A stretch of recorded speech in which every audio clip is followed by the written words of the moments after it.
Thank you. Toby and Greer, you're going to come up on item 9. Oops. My computer's frozen, but we've got the water strategy, water consumption targets, agenda item.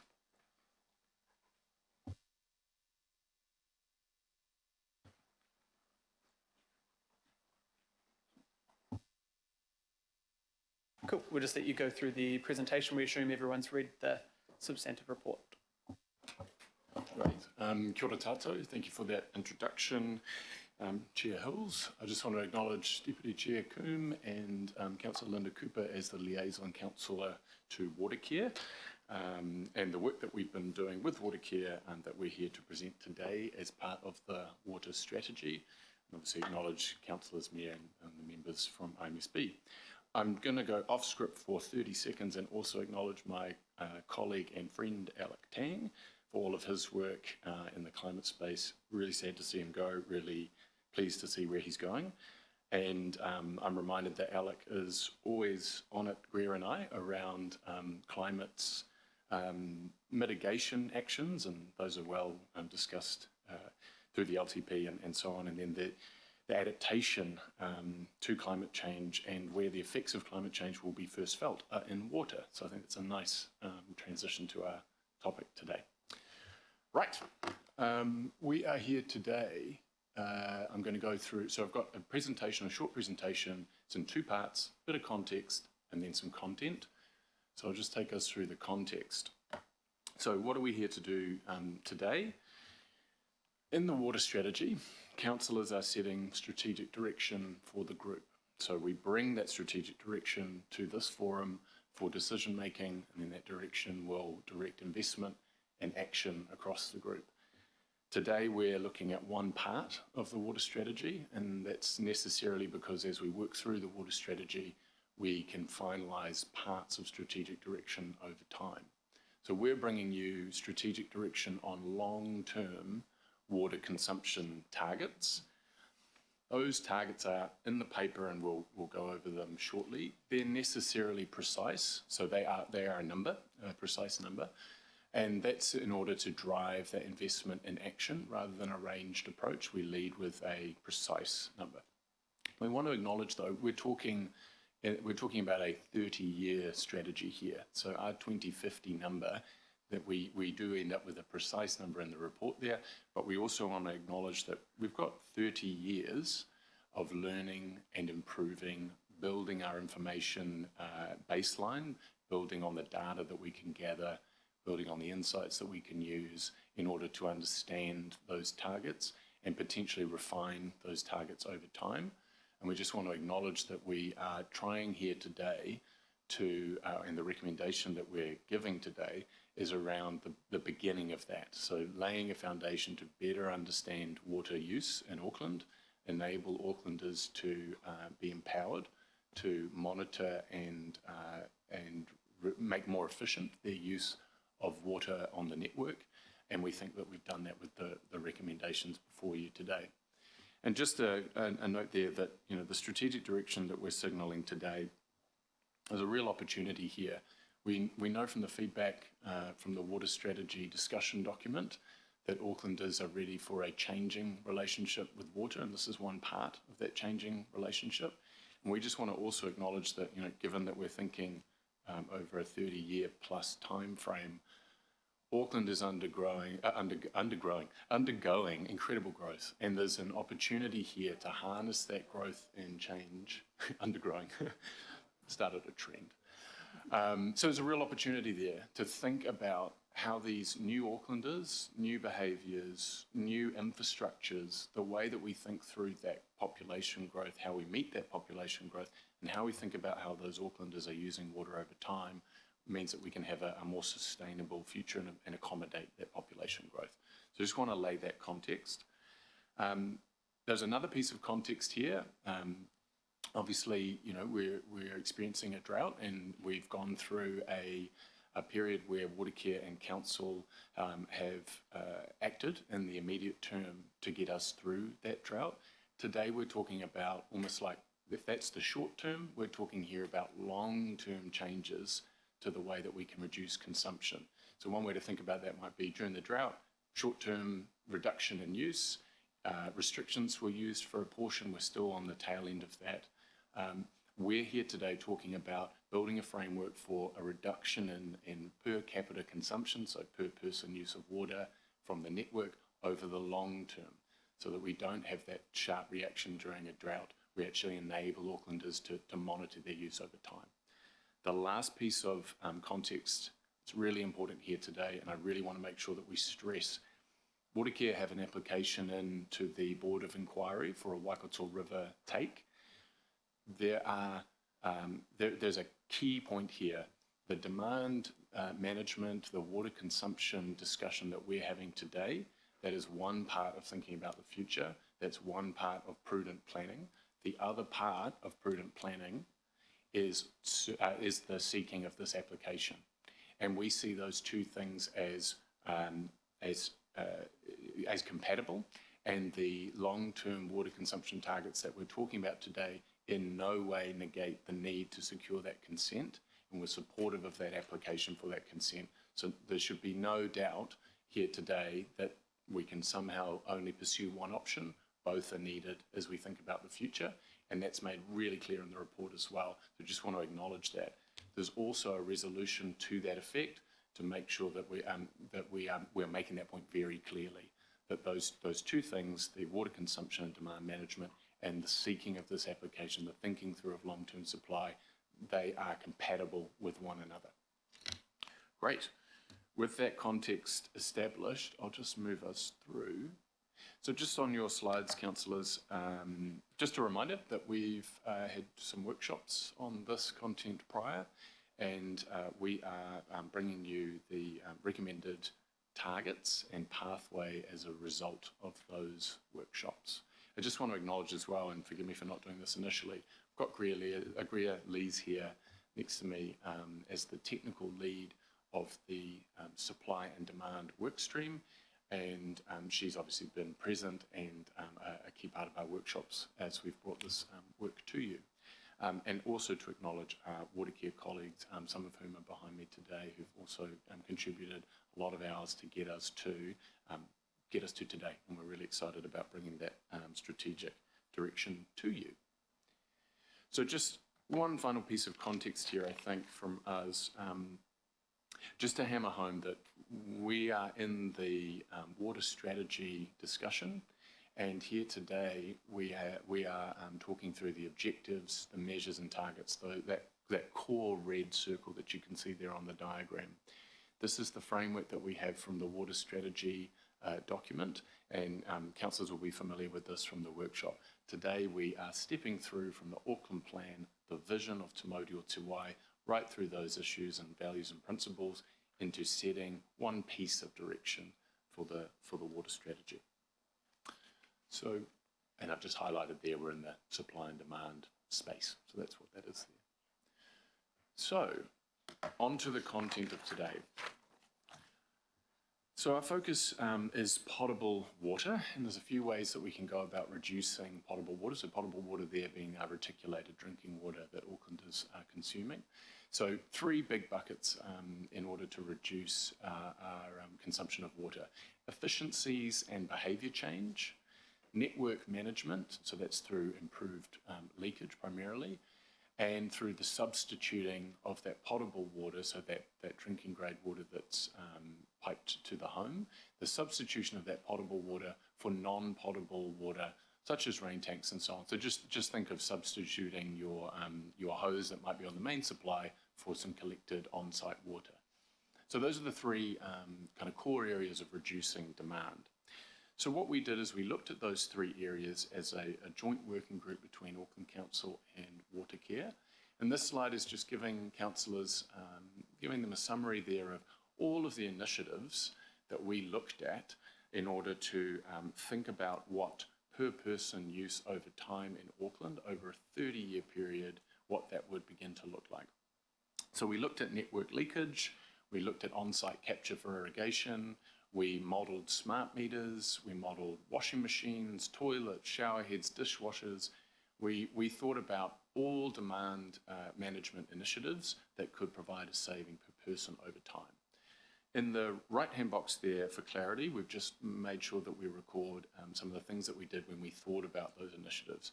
So we made sure to account for a natural improvement in water reduction over time. We were really conservative about what we assumed each initiative could save in Aucklander, and we do that to make sure that our long-term thinking is robust. It also builds in a bit of fat, you could say, in a 2050 target, because it provides for changing technologies over time, but it means that we're not making any Herculean assumptions about what the technology of 2030, 2040, and 2050 might deliver. We instead stick to a conservative estimate to give ourselves that little bit of wiggle room. We want to make really clear as well that we do not use pricing of water in order to drive down demand. So it's not as if in our model we have assumed that the bills are going up and that Aucklanders would respond to a price signal to reduce demand. We've stayed away from annual bans in the same way. So we've modelled leakage, behaviour, and we've thought through how we can model those initiatives over time. So if I move us to our next slide. So this is just a concept diagram, and again, councillors will be familiar with this from our workshops. This is actually the diagram that's sitting in Watercare's application to the Board of Inquiry. So this is a concept diagram just to explain that yellow wedge of opportunity. That's the term that we've been using. So from left to right, 2020 to 2050, this graph is showing total demand over time. And of course, as population grows, and this graph assumes population growth for 30 years, that demand for water naturally increases. There's more people demanding more water, using more water from the network. The yellow space in this graph is where our working group modelled pathway options. So different mixes of initiatives, different uptake of initiatives, more rain tanks here, more efficient appliances there, less leakage from the network there. And we modelled options all through that yellow wedge in order to derive our recommended option. We went through an options analysis, and there's more detail in your report, in order to arrive at the targets that you've got recommended today. This next slide just reminds us of the key principles that were guiding us as we arrived at the recommended option. And so there's that message around cautious conservatism again, making sure that we build in a little bit of flexibility over time. We're really tried to be customer-centric, so used approaches that weren't invasive and didn't require big changes to the way that Aucklanders use water. We are more trying to play at that systems level, so looking at leakage and so on. We also asked ourselves, can we invest to save? Often making small investments can be a way of saving money on the production of water. And then finally there, we have the key principle guiding us around our resiliency over time. And as we think about reducing our potable water demand, we can make Auckland more resilient to periods of lower rainfall and perhaps disruption, should we make those investments in non-potable demand and kind of diversify the way that we're meeting our water needs. So those are the principles that were guiding us. So here we have a slide summarising the recommended pathway and the targets. So you'll be familiar with this as a result of our workshopping. So on the left-hand side, we've got current, this is the 2020 figures, and you can see that gross consumption is sitting around that 286 mark. Over on the, and we also break that down by leakage, residential and non-residential consumption. Over on the right-hand side, we've got the recommended targets, and these are reflected in the paper here today. So that's a saving of around 15 to 20% per Aucklander over time, over 30 years. And this graph is just illustrating some of the changes that we would be seeing in the Auckland of 2050. Less use per capita, with accommodated population growth through that reduced use per capita. We've got more customer information and so on. So this next slide here is the key components of the recommended pathway. And so these are kind of the big ticket items. So we have a smart metering program, and in particular we see that in all homes by around 2034. So there's a program and timeline in the report. That's about empowering Aucklanders to understand their water consumption, and it also can become a really effective communications tool for Aucklanders and for Auckland Council and for Watercare to communicate with Aucklanders about their consumption. It also provides us with a way of understanding the network and a layer of detail that can help us identify leaks. We have a smart and efficient network, and so this is the second point there about leaks as well, pushing for monitoring and reduction of leaks over time. Increased water efficiency education. We're requiring new homes to be water efficient. And that last point there, looking at making new homes that are currently required to have stormwater detention tanks and requiring those to be plumbed in for internal and external non-potable use from 2025. So that's a policy change that Council will work on following these recommendations and have implemented by 2025. So these are the key things that go into our thinking and that make the targets achievable. So we were also asked by this committee to think about an international context and to think about benchmarking our targets over time. So what this, I think if I click it, there we go, highlight it. So what this is showing on the y-axis is the gross per capita consumption, and on the x-axis we're looking at residential consumption. And what we've done is we've plotted some of the targets and signal targets of international comparators for a bit of a sense check on what our targets look like in that international community. We need to point out that most of the targets and signal targets that we have up here, they're in the next decade or so, and we've plotted Auckland's 2020 performance and the recommended target amongst that list. So it could be that the Singapore's and so on may have even lower targets by the 2050 for a comparator, is what I'm saying there. So I think the key point to look at here is we are in good company in terms of where we've established our targets. We're looking like we're in a band of good global practice. And just a reminder that the target that you're seeing here is the average. So we might have parts of Auckland that are in that bottom left area of the graph, global best practice. We might have parts of Auckland that are further to the top right. The target in here that we've established puts us in that band of global good practice. I think this is second to last slide here. So this is just a reminder, and perhaps one that we will come back to during the discussion, just to kind of put everything here on a page. We've got the concept diagram there dealing with the growth and demand over time. We've included those recommended targets. They're the ones that are sitting there in the paper, and just showing that difference over time, representing sort of 15 to 20% a reduction in use per person of potable water over the 30 years. My last slide is actually a repeat of the first, thinking that we might end on this slide. But what I will also do is step through the recommendations just so that we can make sure that those are understood before we go to questions. Are you able to do that, please, Suad? Thank you. Right, so these are the recommendations that the committee has in front of them today. So just to step through that and make sure that we're all on the same page. And I might just, while you're saying that, I might just move those, and Councillor Cooper has indicated she'd like to second. And there is a brief change that I've let you know, Toby, in D3. But anyway, I'll let you carry on. Thank you. Yes, thank you. So the first recommendation that we have up there is a note. That is a note about the current 2025 target. So that's not a result of the water strategy. That's noting the 2025 target that Watercare have in their water care efficiency strategy. It's a target of 253 litres per person per day. We have a strategy at Council Group in order to deliver on that target. And B is a note about Auckland Council's contribution and that it is on track to meeting that 2025 target. And that represents a 30% reduction in Council's consumption of water based on 2015 by 2025. So those are just two notes about the 2025 target. The third note there is making sure that we're clear around our context for the Board of Inquiry. The D, this is the guts of the strategy recommendation. So DI is around a 2030 target, and the details that are listed there match the presentation, and of course they're sitting in the report.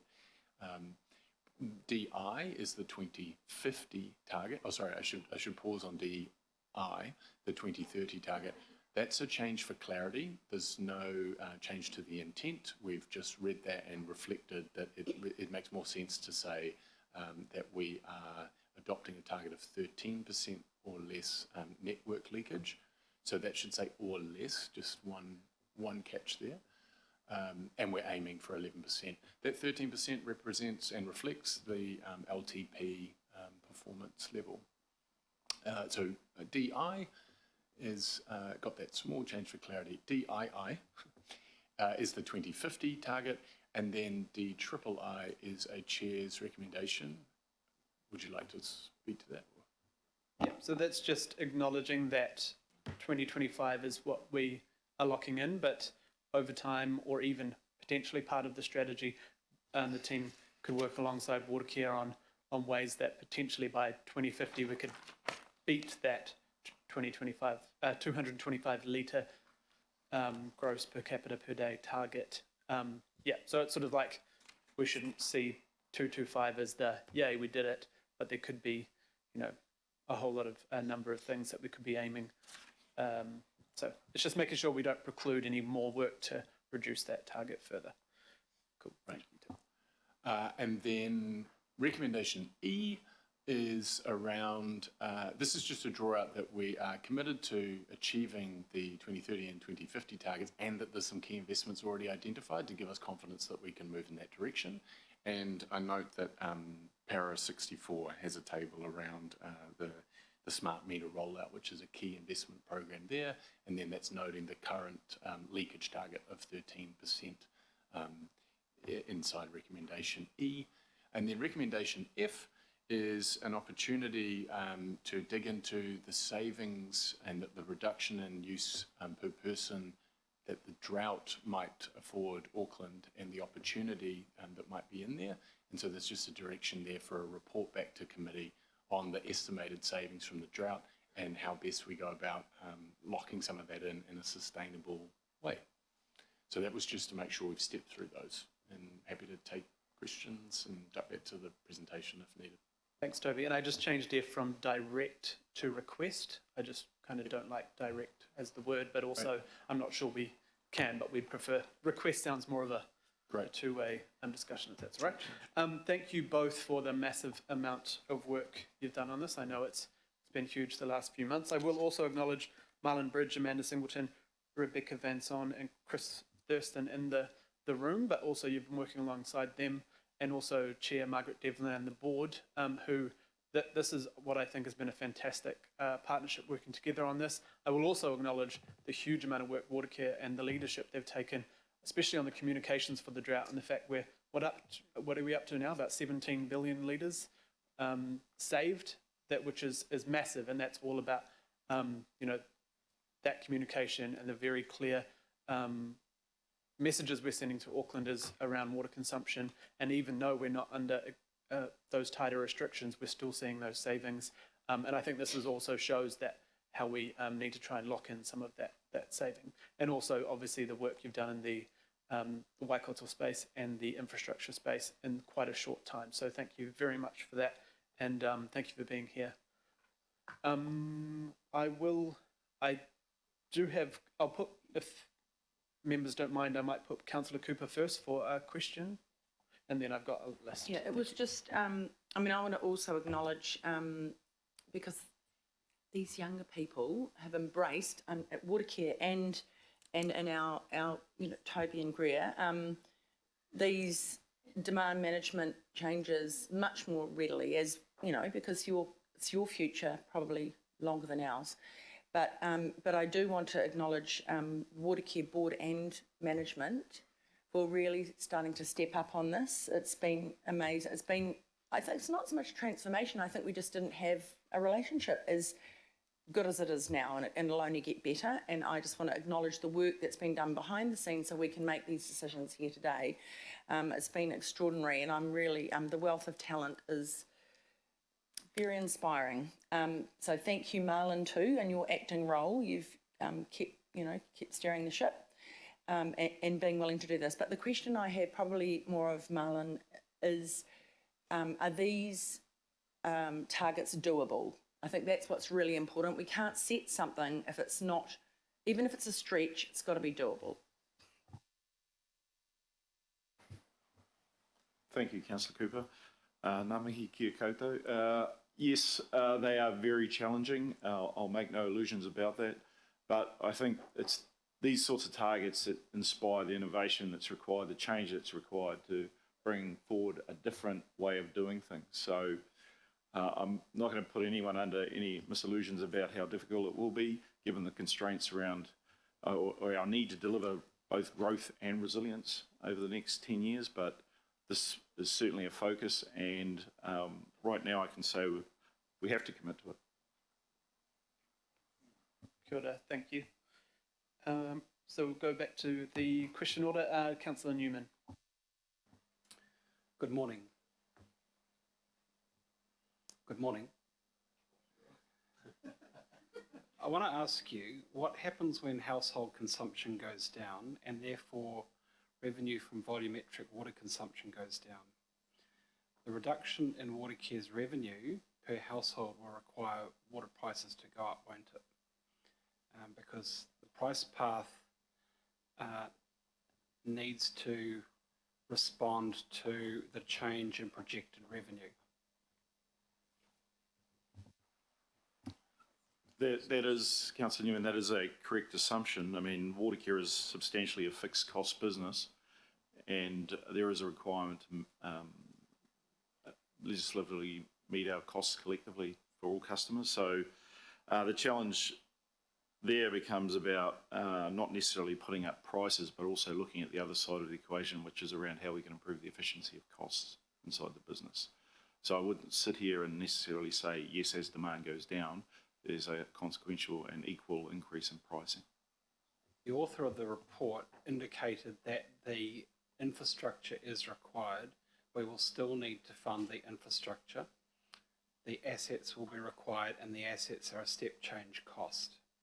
That has to be met. It won't be met exclusively through growth charges. So it would be reasonable to say that you would need to forecast price increases to reflect changing volumetric revenue as consumption per household goes down, therefore impacting on Watercare's working capital?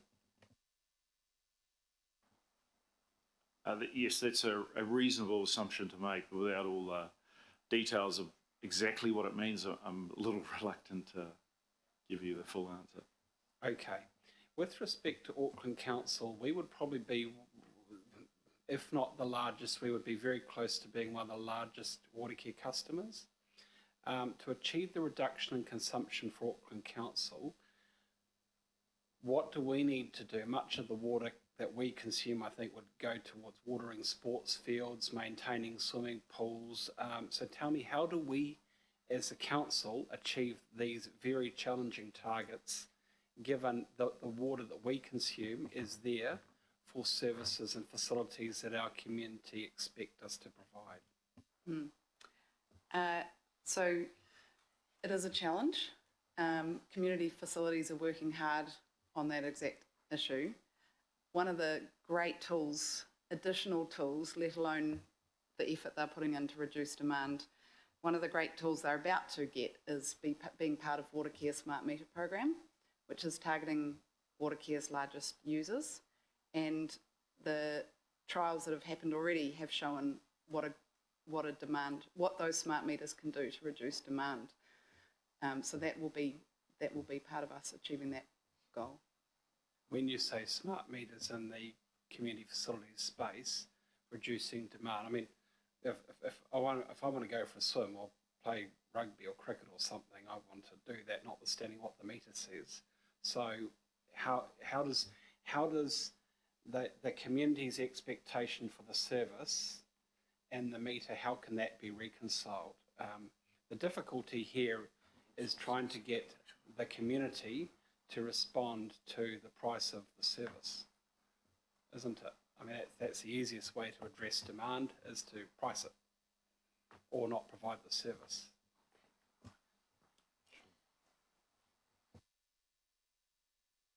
I'm Amanda Singleton. I'm the Chief Customer Officer at Waterkey. You're absolutely right. We have to find a way of watering sports fields and parks and allowing water features to run more sustainably. And we are working very closely with Auckland Council to find non-potable solutions to these. So, for example, in the last couple of months, we've been drilling, I think, in the order of 50 bores around sports facilities to try and find a solution. And we're also currently investigating using recycled wastewater around Rosedale to water all the parks around Rosedale as a trial. And then, obviously, if it works, we would like to do more of that in future. Yeah, I've got one more, if I may, because I think it would be fair to say that Auckland is probably one of the most sensitive regions when it comes to pricing water, given the rollout of metering. I don't know what the smart meter rollout will actually cost. I'd like to know the cost of that, but I'd just like to know what conversations Watercare having with Waikato District Council for your North Waikato customers. Are they moving to the same targets as we are here? Because I would assume that, are we leading the pack, or is everybody going the same direction as us? Because I have to say I'm struggling with D, given I don't know what the consequences of this will be. So tell me what's happening in the North Waikato with your customers here. So we are leading the pack, and you've raised a very good point about the connection that Pōkeno and Tuakau have in relation to the draw of water from our sources. So I think that's a conversation I'll take away and have with Gavin Irons, Chief Executive of the Waikato District Council, as to how we can enable the targets to be aligned in what is a very aspirational 2050 projection. Thank you. Toby or Greer, did you want to also talk about that? What we're already locking in the savings for an Auckland Council whānau already. Kirk and team are working quite, they've already sort of locking those in pre-2025 anyway. Did you want to touch on that at all, or? I think you, thank you, Councillor. I think you summarised it well. So Auckland Council is on track to make its contribution to the targets that are before you in the paper, including the note for A. So Auckland Council is on track for its 30% reduction on those 2015 consumption of water targets by 2025. So that's one point. I just also take the opportunity to just make sure that there isn't a message in there. I just know, Councillor Newman, you made a comment there about Auckland has been sensitive to price. So just to reiterate that the pathway that we have here is not envisaging a increase in the bill to a water care customer. This isn't using price in that manner. Appreciate your point there about the per unit cost may need to change based on the business model itself. But that is obviously as a result of people buying less units. So there's a lot to be worked through there, and a lot of information that needs to be gathered over time, for sure. But that's not the intent of the pathway itself. And we will be looking to learn from the experience of these targets over time to mitigate against that. Thank you. Councillor Walker. I've got a few questions, and I guess the context of where I'm coming from is the climate emergency that we've signed up to, and council as a whole. So I have some issues with a number of the targets. Quite obviously, you did point out that there are other cities that are doing much better than us, especially around cities that are part of the water sensitive cities network. So one question I've got is, can we actually engage with them directly and look to have maybe some form of peer review along the lines of the peer review that we had around our stormwater and the like some years ago, and that was quite revealing and caused a step change in council's approach, I would suggest. Might have even helped to bring about healthy waters as it is now. So just a question around engagement and best practice, particularly water-sensitive cities. Can we do that, and how quickly could we do that? Thank you for the question, Councillor. I heard 2 points. I'll just address the first, around perhaps like the ambition of those targets. I think it's probably important to note that for the 2030 target, that's a hard ask. And one of the reasons that 2030 target is a hard ask is the benefits of these sorts of initiatives, they accrue over time. So over a longer term time horizon, the 30 years out to 2050, you've got your residential smart meters in place, you've got water efficiency education going on for that 30-year period. You're really building up the savings per person. That's one of the reasons why we're here today, to start that journey, signal that we're making those investments in things like leakage and smart meters in order to build up those benefits over time. So I think we should see 2030 as an ambitious, doable, with some grunt and effort target. But I do take your point on the 2050. And I think we were trying to say this in our presentation, is that if council so chose, we could refine, and I think perhaps this is where you're going with your chair's rec,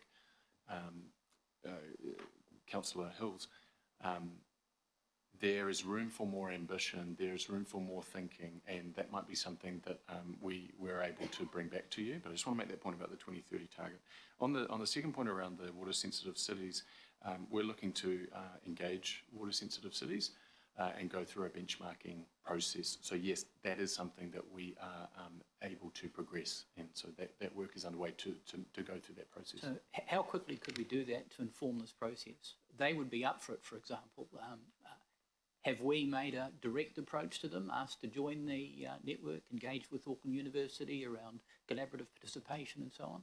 Have we made some steps? Yeah, so that work is underway, and just to make the note that that's around the water strategy as a whole. So it's not just specifically on this piece before you today. The other question that I've raised earlier, informing this process around leakage, is our leakage right now is 13%. I'm making the assumption, and I have been asking for this information around district metering, that the leakage in specific parts of Auckland must be as high as maybe 30 or 40%. I'd like to have the information around that, because I'm making the assumption that we're not getting leakage in all of the new areas where we're putting a network. Therefore, a high percentage of that leakage must be coming from older parts of Auckland, and that leakage must be huge. It may be even impacting on infrastructure and causing deterioration and the like through water ingress. Can we have that information? Because based on that information, we might say that that target is woefully inadequate. So I'm just conscious, Mr. Chair, that we need to be much better informed than what we are. So that's a question around leakage. I have asked that question before. Any response to? Yes, you are correct. You have asked that question. I thought that information had been provided, so I'll make sure you get it today. Okay. But in terms of district matters, yes, you are also correct in that it is a lot of the older suburbs. Maungakiki comes to mind as a network which is volcanic, and when leaks occur, they don't surface. So there is those sorts of challenges with the infrastructure. Thank you.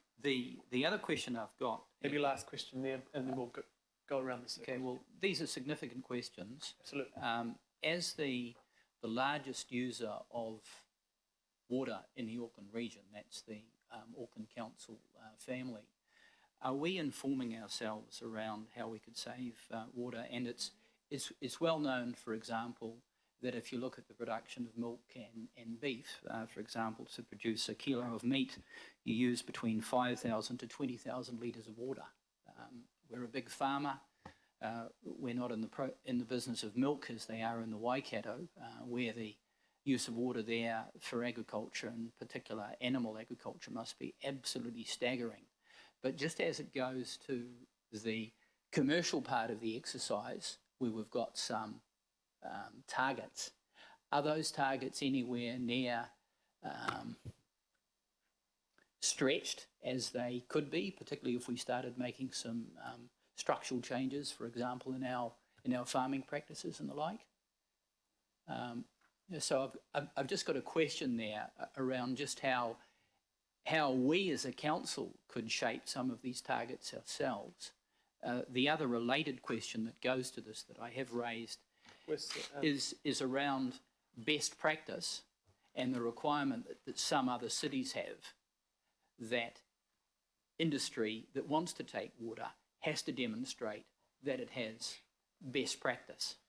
Keep in mind, Councillor Walker, that these targets are around potable water from the water care supply system as well. So And in the presentation, these targets refer to residential water and also commercial water. Those targets are in there. I think the target around commercial is around, 53 litres per... yeah, absolutely.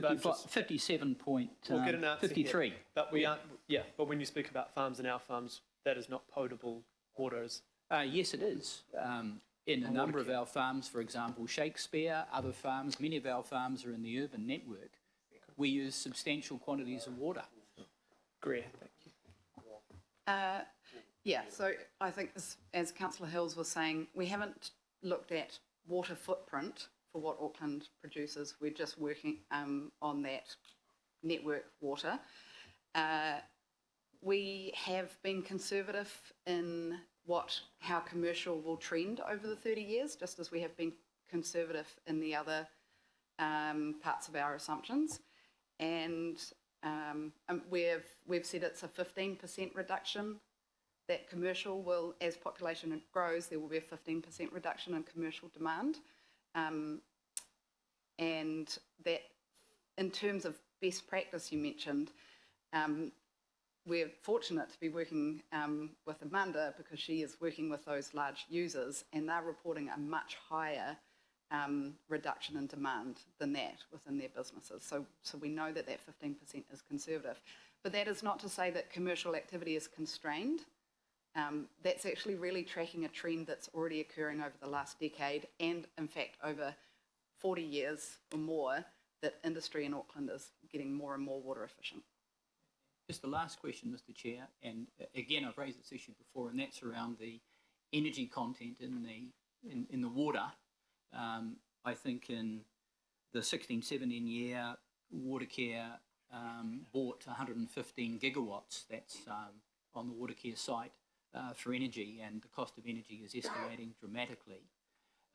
If we save water, we save substantial amounts of energy across the Auckland region, and we as a council save a lot of money. So even if our revenue from water isn't so great, we're making some big savings.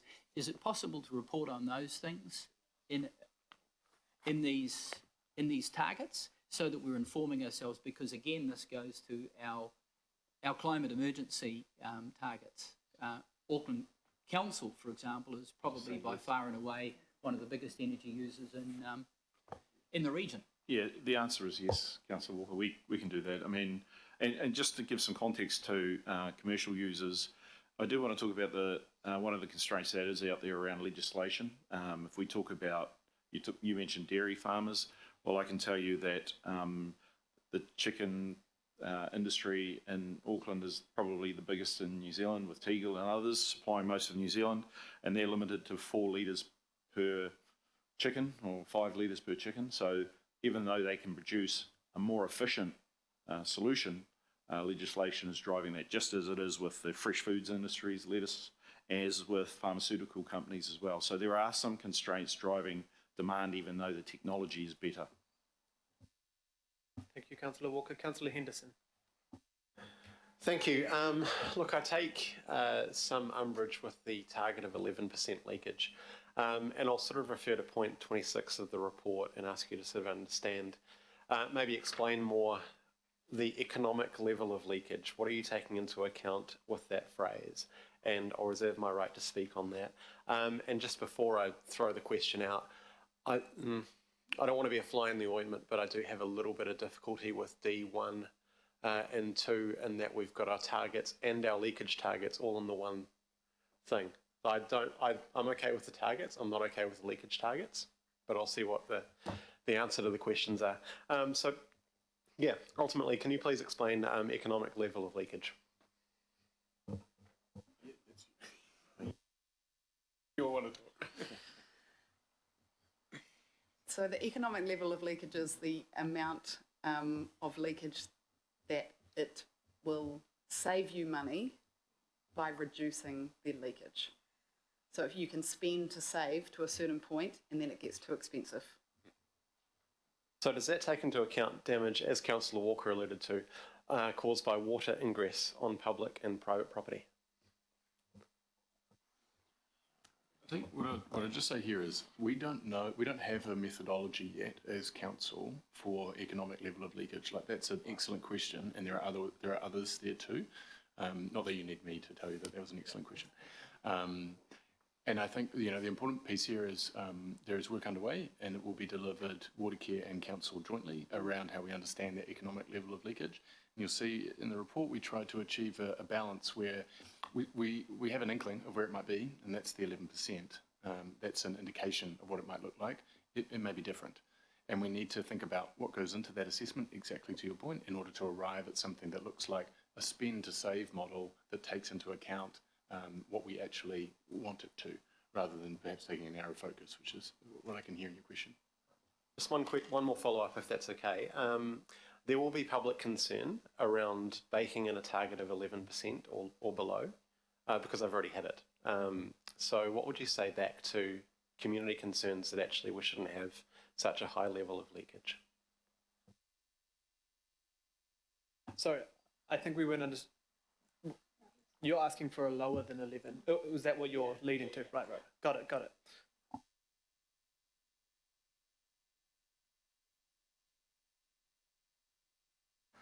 Okay, now I understand. Yeah, so look, leakage is something that water utilities around the world battle with, and of course it's, there's dependencies based on where you are in the world in managing that. Watercare have sustained something around 13% for the last few years. It's been trending slightly up. What this target does is it pushes performance in that area, and 11% is our current proxy for that economic level of leakage. I think what we can say there is that's under review, and we'll be able to come back with whether a lower percentage is possible, and that's why we've worded it as less. I think we just need to be cognizant of that requires investment. It really does require a substantial investment to get lower than what perhaps even an economic level of leakage may be. Okay, I'll sit here and contemplate that point while other people ask questions, but I've got just one more question, if that's okay, Chair. Where does water recycling fit into this, water reuse?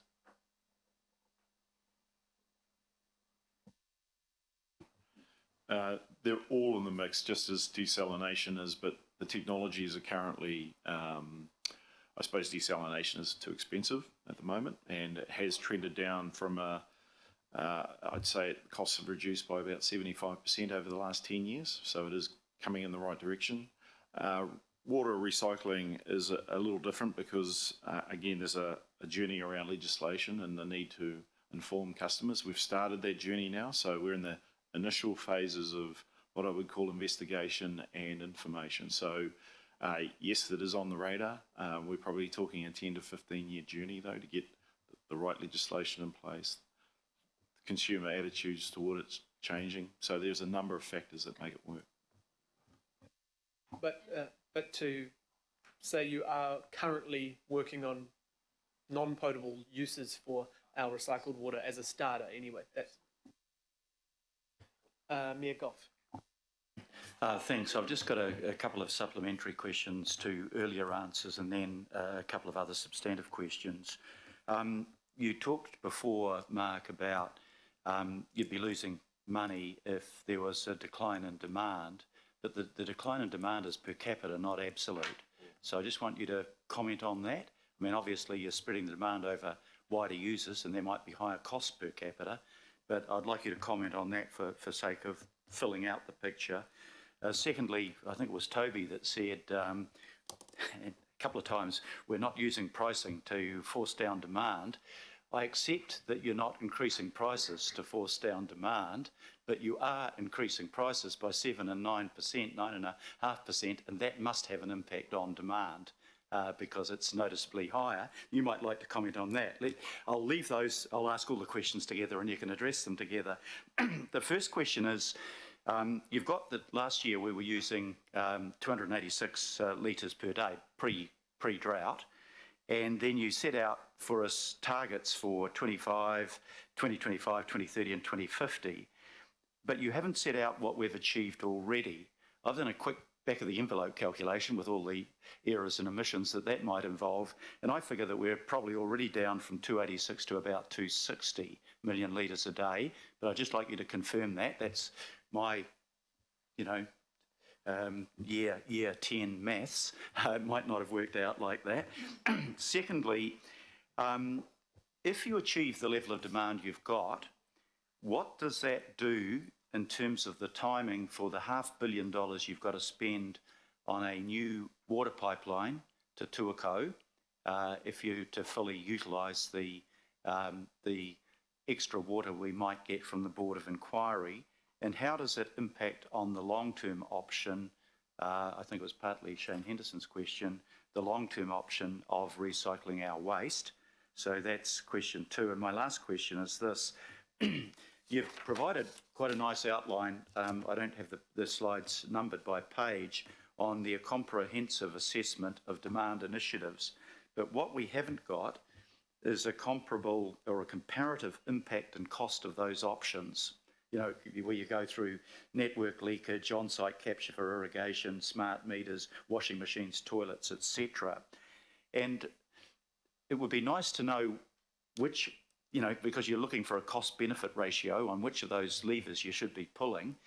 But it would also be nice to know at a household level, if I know that I'm using 40% of the water in my household for showers, then I might think of putting a showerhead inhibitor in. And I'm just wondering if you are going to give us something both in the overall sense of which of those levers are most important. So, if we were to require retention tanks already in the ground to be plumbed into the house, what would that cost and what would the benefit be? That sort of thing. Because if we're out to persuade people to reduce demand, we need them to know where they get the best bang for the buck from. Thank you. Sorry, that's quite a lot. Yeah, shall I start? Oh, you. Look, so let me try and address all those questions for you, Mayor. The price increase one, I'll pick on that one first. So increasing prices does have an impact on demand, but it's relatively inelastic. So the latest studies show that for a 10% increase in price, you get a 1% drop in demand. So it's not a 10% for a 10%. So why did water meters so drastically reduce water usage per capita? Because that was a different situation where you weren't metered and then you were informed. So that was at the moment, Aucklanders are the best users of water in New Zealand because they're the most informed about their consumption. Around the country, for example, Christchurch, they don't have meters and they're one of the highest users of water, and at 360 litres per person, let alone the 150 that we're saying Aucklanders use, 168. So it's a slightly different argument. I'm a big advocate of of metering and smart metering, but unfortunately around the country they're not. So in terms of deferrals of investment for the likes of a Christchurch or even some of the other bigger centres, Tauranga has seen a massive decrease in their consumption as a result of putting in infrastructure, which has led to deferrals of investments by upwards of 10 years. So slightly different argument. Hopefully I've addressed your question. Yeah, okay. In terms of the consumption to date, demand has dropped. 286 you mentioned down to 260. I had around 8%, so we're pretty close in terms of the numbers. So great maths. And so I think yes, the challenge is making that permanent and a permanent change in behaviour, and we're seeing it through industry. I think there's a bit of work to go to make sure that's a permanent change to residential behaviours. as we saw in the 93 drought, we saw a significant decrease, but 3 years later we started seeing it creep back up. And we didn't have the right tools at the time to challenge that. I think we do now, but again, it's part of a massive education campaign. In relation to the spend required, the 500 million required on the pipeline for the Waikato, I think there's a need for us to inform councillors on why we would need that. And one of the aspects is definitely demand will help reduce supply if we then divert away from the Waikato as a source. But ultimately right now, there is a resilience requirement in terms of the fact that currently a third of Auckland's water supply is coming through this pipeline and there is only one pipeline. So there are challenges. This pipeline is designed for 100 years plus, but however, if it breaks, we're a bit exposed at the moment, and we need to look at alternatives to increasing that resilience. In relation to the biggest bang for buck in terms of residentials, I'm waiting for others to fill in gaps here, but I'll talk as we go. But from what I know, outdoor use is one of the biggest contributors. So yes, having tanks for stormwater is a big contributor.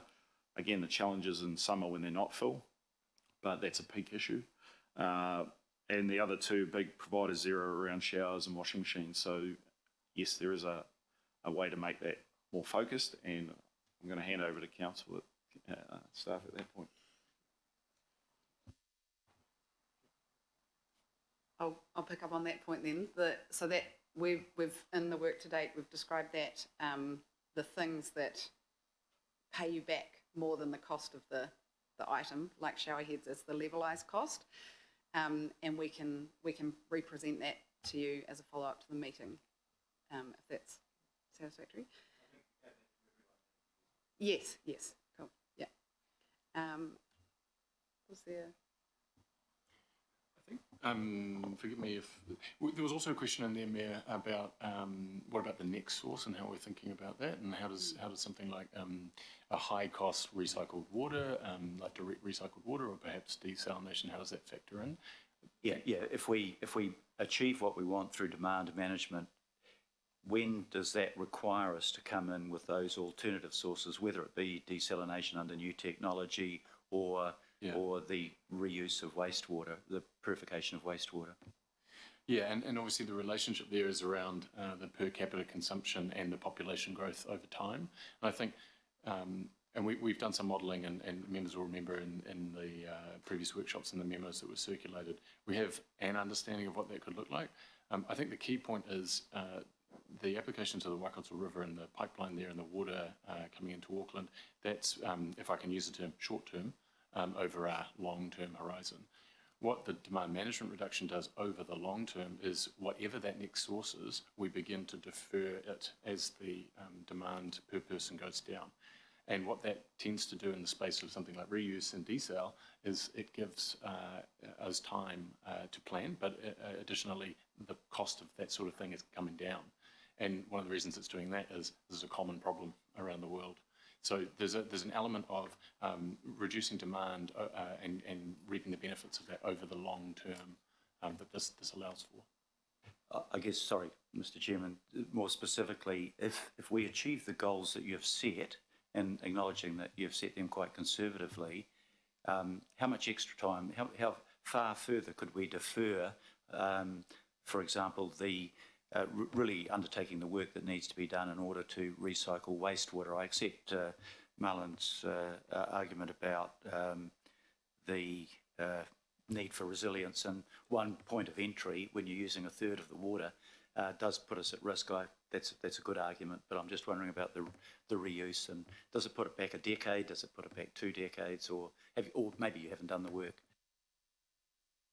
We were just talking about like how precise can we be here. We've done some preliminary work. It's looking more like inside 2050 there's another source without this demand management, and then what this demand management might be able to do is push that back a decade or so. So again, imprecise. It's something that you learn about over time, and smart meters and tracking and targets, they all help you do that sort of a thing. That sounds, yeah. Thank you, Mayor Goff. Councillor Simpson. Thank you, Mr. Chairman. Look, I have to trust you in some respects along this. This is, not my area of expertise. But I have two questions, and one to you, Mr. Chair, and one to Watercare. My first is to you. So I'm a little bit uncomfortable with the first bullet point in D, because the original resolution asked for 11% or less network leakage. A lot of people have talked about network leakage, and you're leaving it at 13%, which is where it is currently. And this is 10 years away from now. You're saying, actually, 13 or less. I actually think the original recommendation was better, which was 11 or less. And so I'm just sort of asking you again, why are you not more ambitious with your suggestion that we leave their current leakage statistics at their current levels?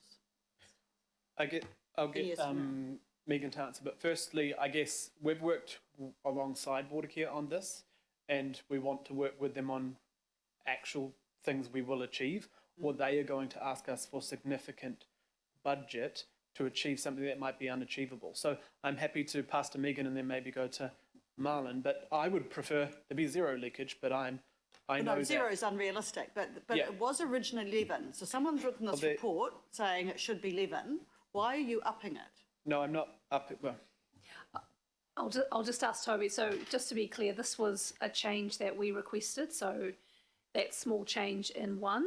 Yeah. 3 was the chair's rec. So we need to respond to that. Thanks. I couldn't tell. Sorry, it was both in bed. So. No problem. Yeah. Yeah, and so just on that point, there's a change that the team here are seeking for clarity. So put my hand up to wording that strangely. What we need to acknowledge here is 13% is in the LTP proposal, the 2021 LTP, and so that's the funded target, if you like. What we're trying to acknowledge and appreciate the kind of hedging your bets here with including the 11%, what we're trying to acknowledge is we've got ongoing work around the economic level of leakage, that spend to save model. We also have some proactive leakage work that's showing some really good results for Watercare over the last 18 months or so.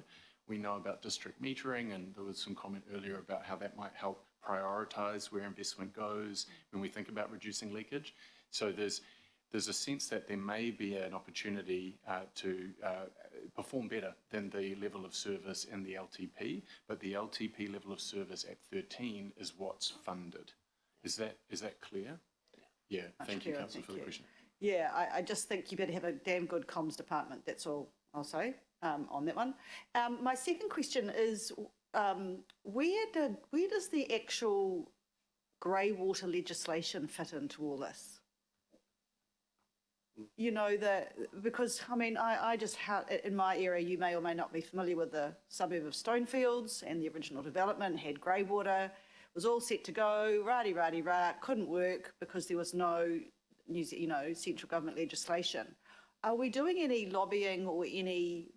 I know that you're talking to government about other things, but are we doing? How does this potable water stuff sit in that grey water legislation?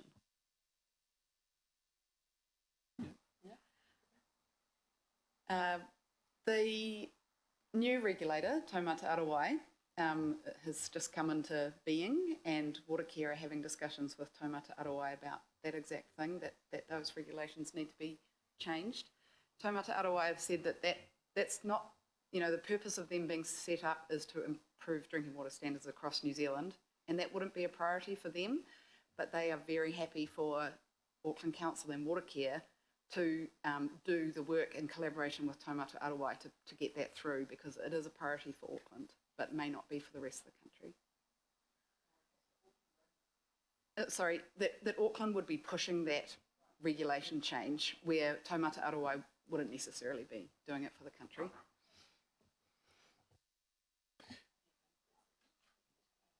if we could quickly, Marlon, do you want to just on the leakage, because I would love to put 11% as the only, but would you be able to talk about from Watercare's perspective of what that would mean if we did that? If we just chucked in 11 and said you had to reach it?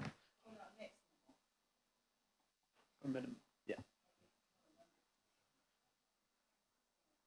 Yeah, look, I can only add weight to the fact that it would be reasonably expensive. I do have some numbers. I'm happy to talk about them in detail if you want, but so, but I suppose, I can only talk about the work we did in 2013-14 around economic levels of leakage, and we're updating some of that work now, and we're revising it to cater for today and the future rather than yesterday. But that indicated around 10.6 was the economic level of leakage. So at that point, for every dollar you're spending, you're not getting a dollar back. So, from a water care perspective, there is a big pathway to get to that number, and there's an even bigger pathway if you want to go beyond that number. And that's one of the challenges, Councillor Henderson, we've got.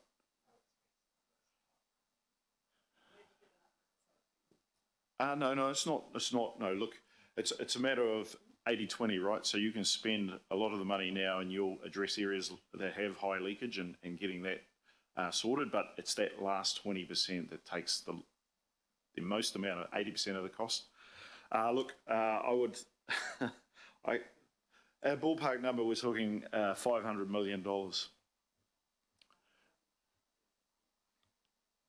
So thank you, Madam Chair, for securing that 500 million.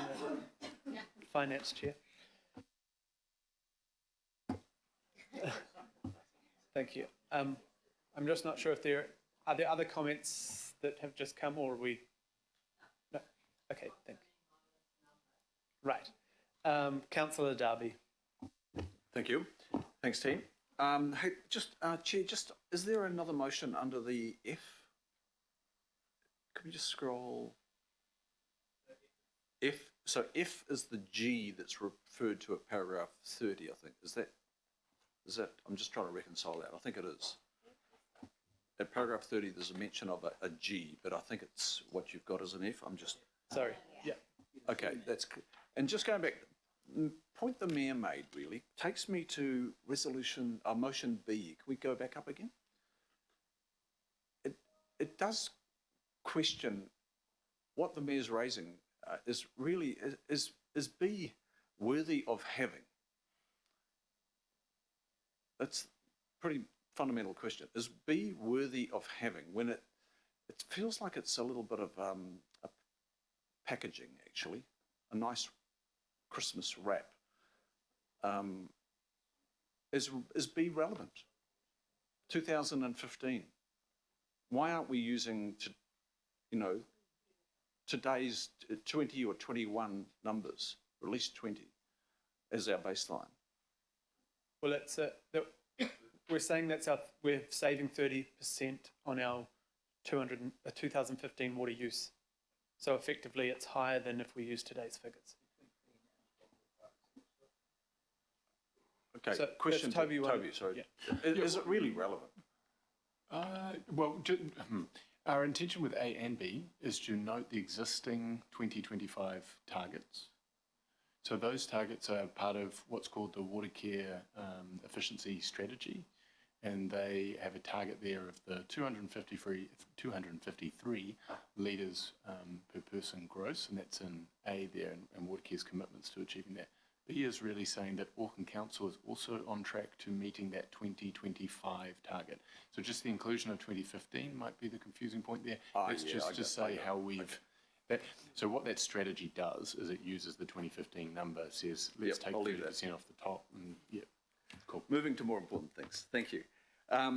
So just, Toby, did I hear you say earlier that this pathway is global good practice or global best practice? Can we go to that slide? I use the term global good practice. Right. Okay, I think you were very careful in using global good practice, yet Marlon, you said this is a very aspirational 2050 projection. So then we go to that slide. If I look at who's accompanying us there, their targets aren't 2050 targets. Their targets are Singapore, our buddies in that category, 2020, Anglian Water 2024. Mind you, there's a lot going on in English and Scottish Water at the moment to bring forward those targets. Scottish Water 2030. So when we look at our neighbours there, they're not talking about 2050. They're talking much, much earlier. So I guess my question is, how is this close to world best practice? How is this pathway remotely close? Because there's another slide in your document here, where it really confirms this as a very middle of the road outcome. And over on that left-hand side, there are cities right now that have domestic per capita water consumption of under 100 and leakage rates of 7% right now. Chair, I want us to be the best in the world, not the best average in the world. And I just want to explore this a bit. How come we're heading to become the best average water efficient city in the world?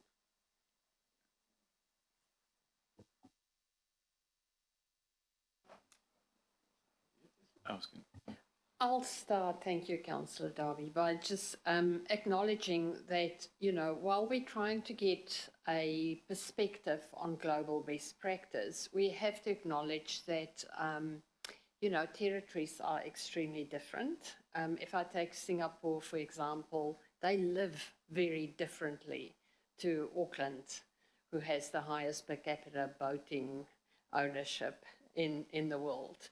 Those boats are washed, they take water out on them, and Singaporeans don't have that as to the extent that we have it. They live in high rises predominantly. We live in, you know, big backyards with gardens.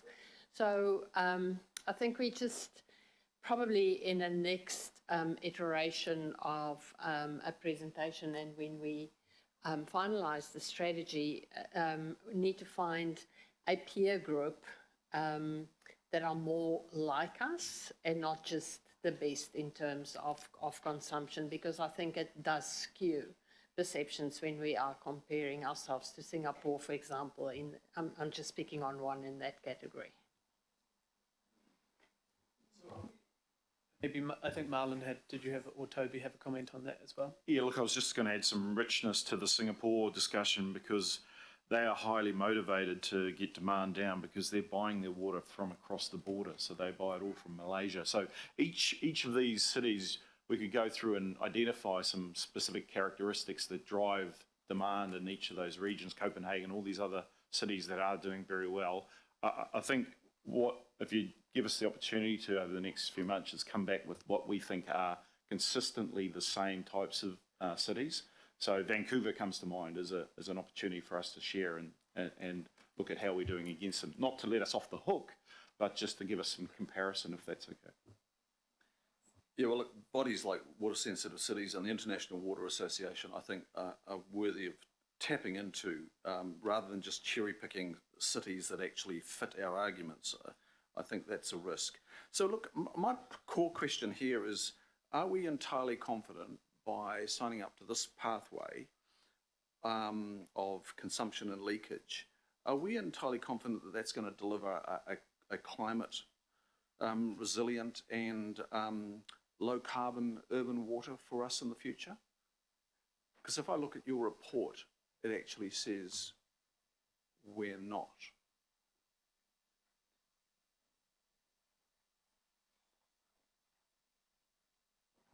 Yeah, sorry. You're referring to the assessment that we're able to do of the table options. 2, I think it is. Yeah, I think, and you know, that's related to, I think, your first line of questioning. So just to make a couple of points, when we think about our comparative, I would have potentially answered that question slightly differently, or just to add to the way that we've answered your first question.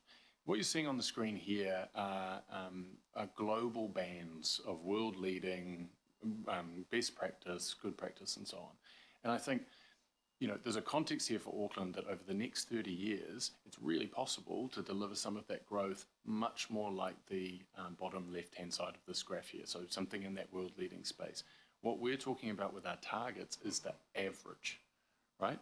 So we're talking about new development, new users, new Aucklanders, new behaviours, the customers of the future, armed with a smart meter and more smart meters app and more information.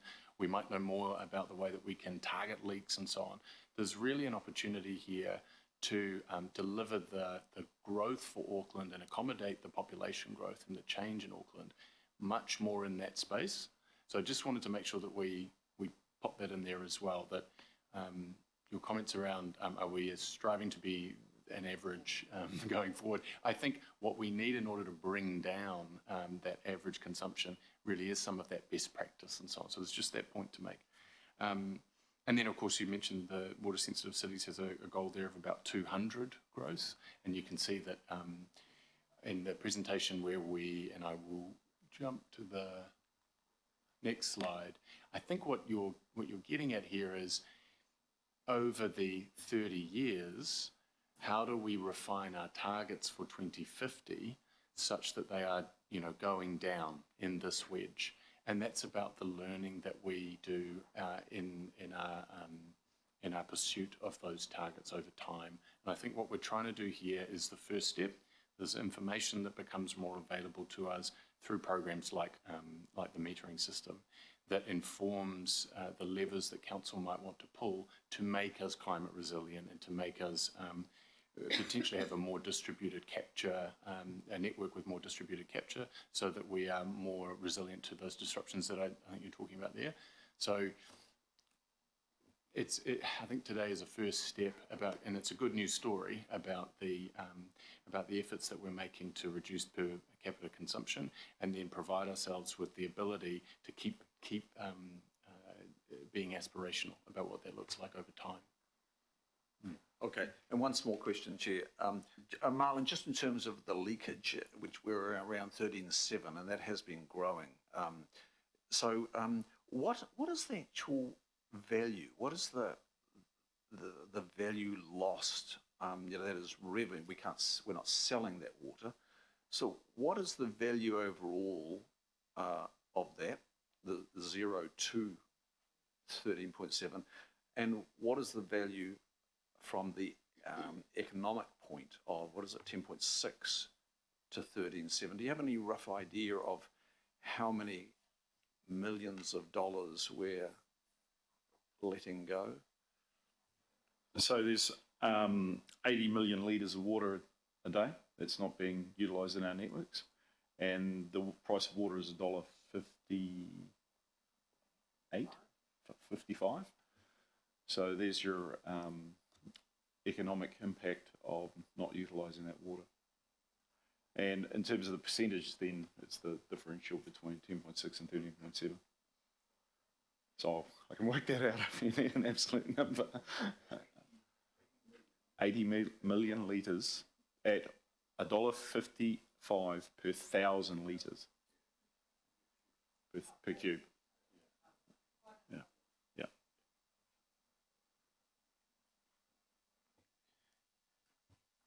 Councillor Deputy Chair Coombe.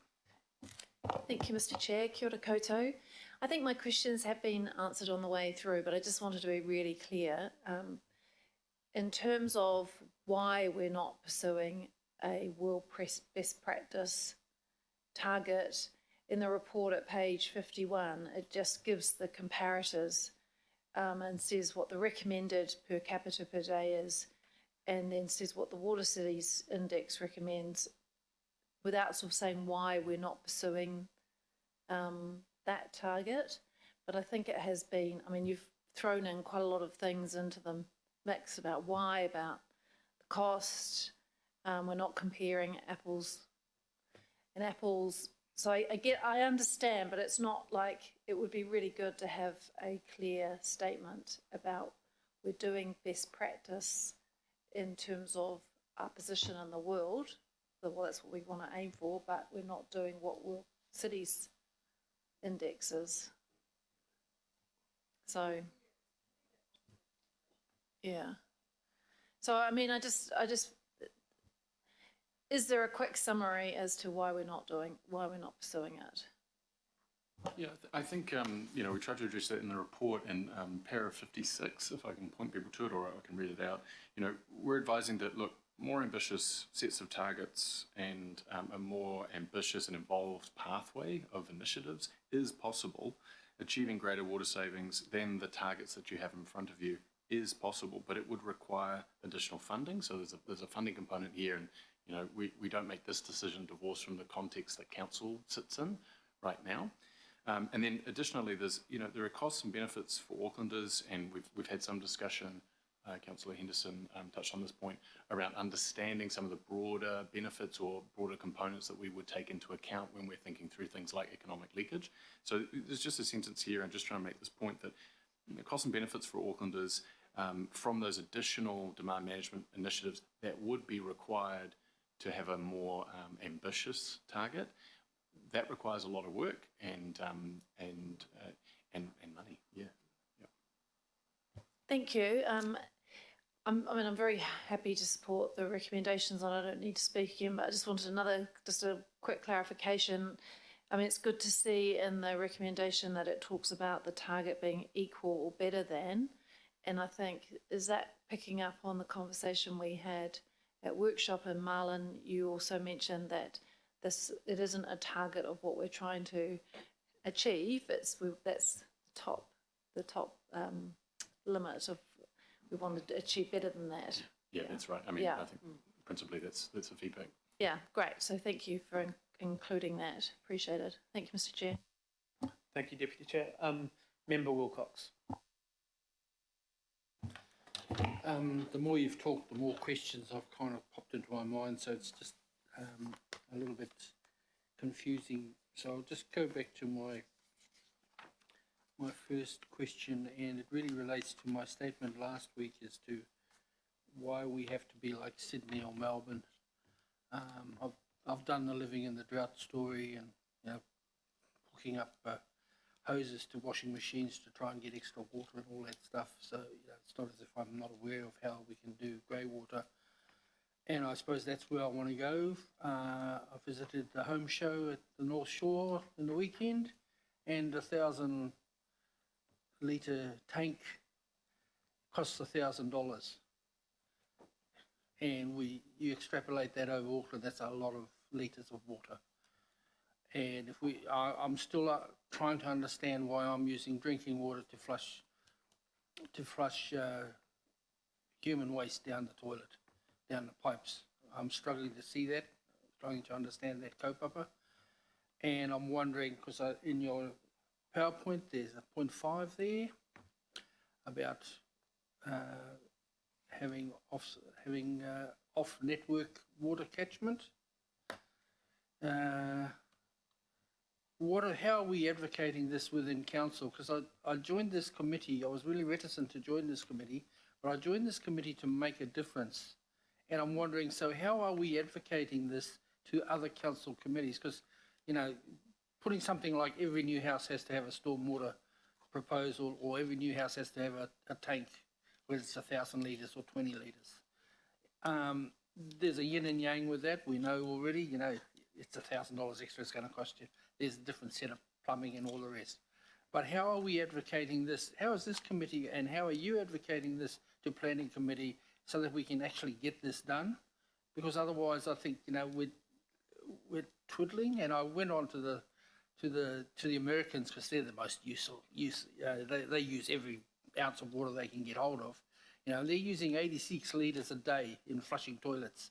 The average person in the US. I don't know what they're doing with it, but that's the way they go. So I want to think that we can save 86 litres just by having stormwater retention and running that.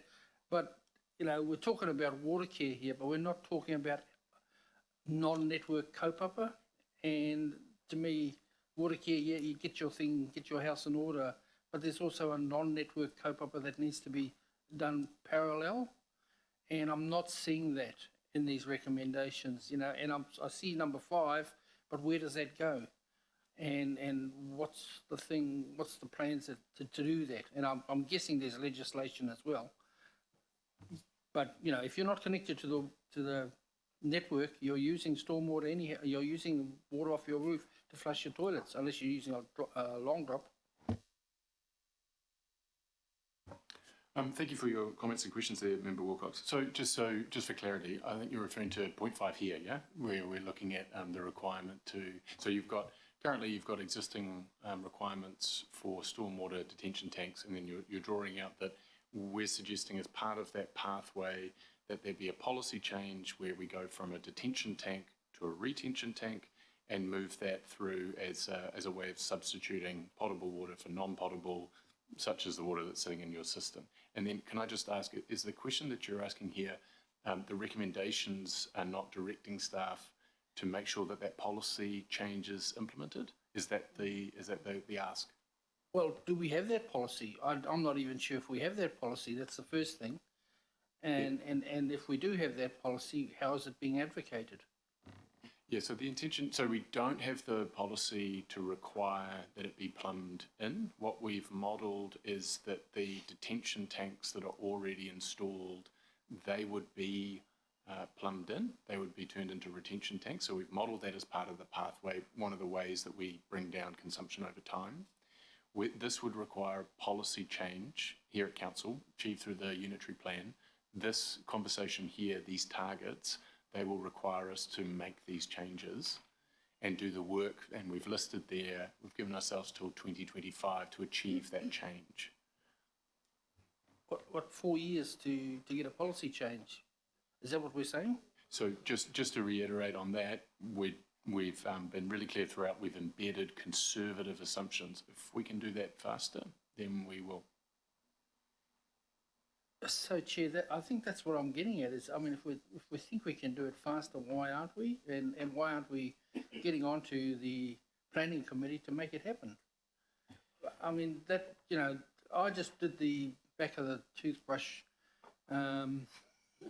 calculation as well, and that worked out at, you know, forgive me with the numbers, but I worked it out that just in 1 week you'd save about 250 million or 250 megalitres or something, you know.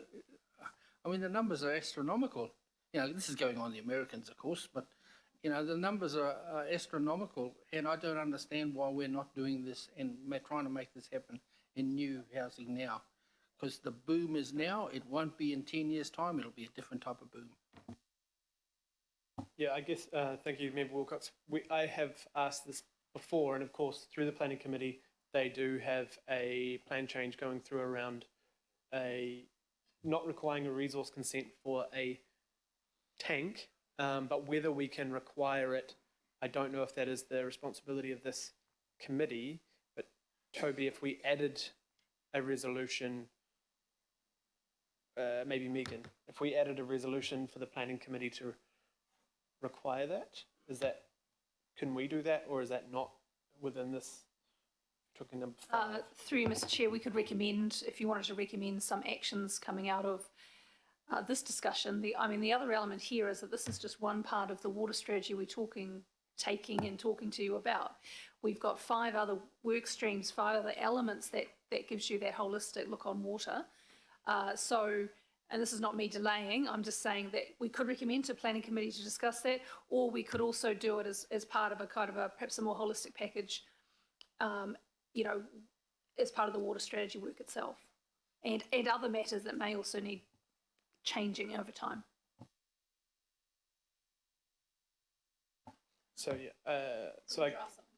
it would be great if we had, especially from Member Wilcox's point, that we actually had it in there. It's in the presentation, it's in the report, but if we had a resolution that went to planning committee to require all stormwater tanks to be also connected into grey water, non-potable sources. I think Councillor Darby seems happy with that, so that'll be supplementary. Well, you're in the next question, Councillor Newman.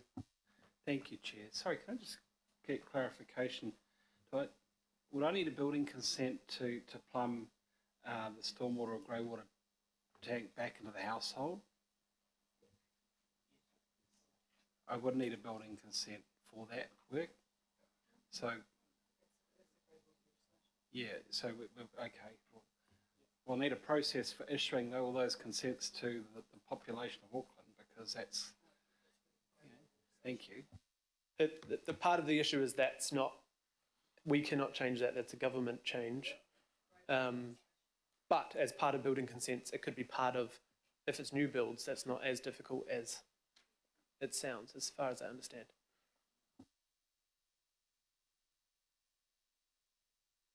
So Councillor Darby does have the first one underway for the plan change to not require resource consent, but that doesn't negate a building consent, which is not our, it's not our remit. Was there another comment? No. Speak? Okay, so I just had a few questions just on, so I see there's differing sides in the room, you know, and I guess my push has been for lower, but we are working together on this. What other sort of figures we would be talking to if we were to go stronger targets and stronger leak? Just say, is it just the 500 million, Marlon, on the leaks, or do we sort of have figures for getting to those water sensitive cities, or that work hasn't been done because we know it's too much? Full extent of that work hasn't been done. I mean, we've got estimates on renewals required and some of the other aspects to make it more efficient, but there's a whole heap of things we could undertake which we just haven't got the details on. Thank you. Well, I will, so we've got comments now. I will kick off with Councillor Desley Simpson. Oh, thanks, Mr. Chair. Look, I'm going to support this with regret, actually, if I could put it that way. And I do so because I think the targets should be a lot more ambitious. But we are constrained by our debt, and I acknowledge that. So to you, yeah, I'd love them to be higher, but I'll just say, I think we need to keep, I think through Bill's committee, the CCO monitoring committee, we keep an eye on this kind of stuff more often, and I think we've got to maybe look to having a report more regularly on this, other than just once every, 10-year targets, 30-year, 50-year, 2030, 2050 rather. I think we just need to keep an eye on this. I mean, we all want to be New Zealand leaders, and indeed world leaders when it comes to water. But it's a terrible time for council financially, for our group family, to try and deliver on that. So, as I said, with regret, I will support. And the regret is only because I'd love to be more ambitious. Thank you. Councillor Walker, comment?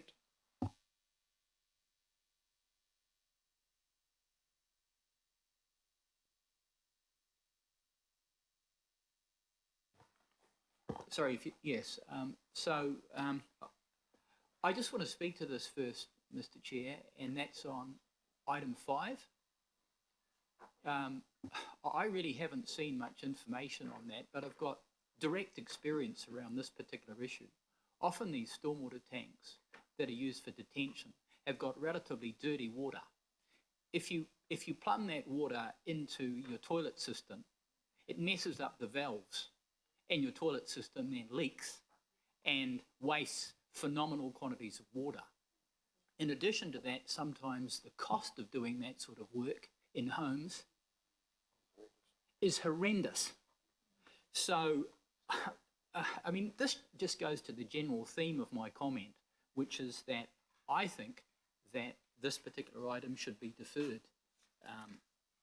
If it is going to be put up, I will be voting against it, because I think that the targets aren't anywhere near realistic in terms of what we could and should be achieving, particularly in the context of a climate emergency.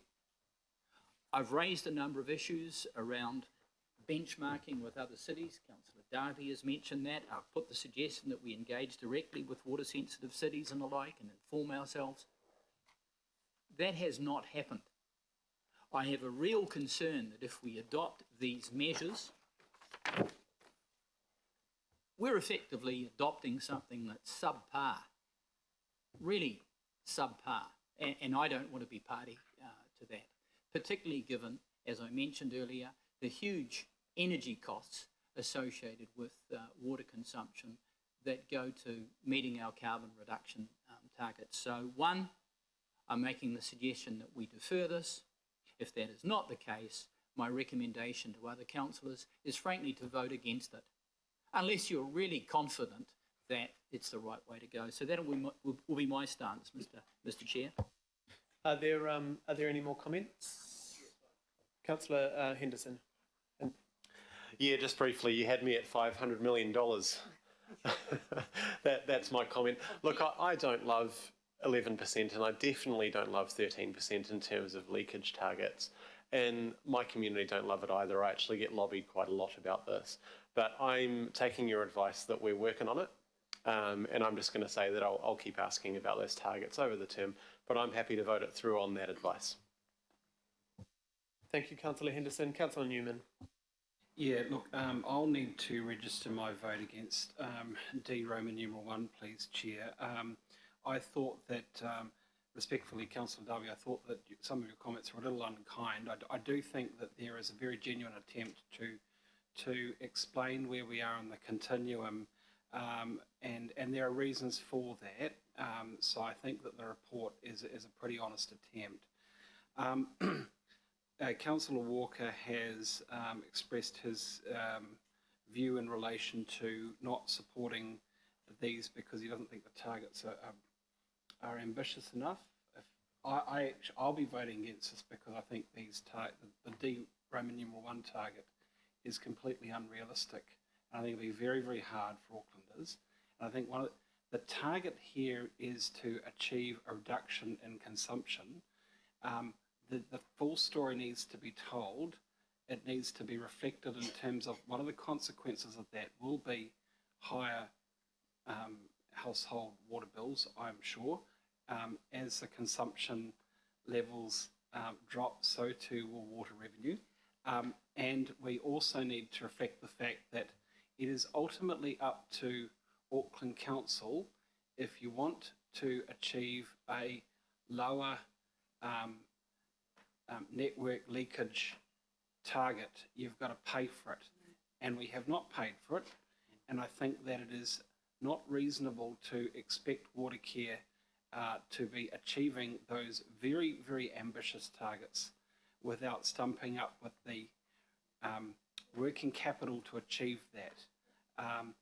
And respectfully, issues in respect to saving water so as to avoid the cost of the step change, that is delaying the inevitable, because the reality is that Auckland continues to grow massively and developers are not paying the full cost of that. So I would like to continue the conversation around an ambitious target, but to vote for D Roman numeral 1, which is potable water consumption with immediate effect, expressed as equal or better than, no, that's not for me.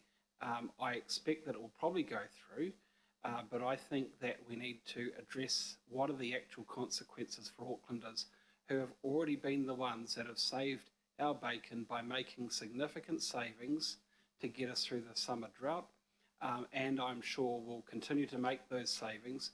We have baked in those savings and we're asking them to go further, but not explained the unintended consequences of those savings targets. Thank you, Chair. I don't require a division, but if my vote can be recorded. Kia ora, thank you, Councillor Newman. Councillor Cooper. Yeah, I mean, we can always do better, but I think we've come a long way since last year. The work that we've been doing together with staff from Watercare and our staff, I mean, and under constraints, even staffing constraints. I mean, you know, just some of the acknowledgements of Alex Tang earlier, you know, that team's been working under constraints as well. I think that we need to acknowledge the work that's done. It is heading in the right direction, and that's all we can do when we already are under the pump with money. You know, you can't do this with thin air. You've got to have money.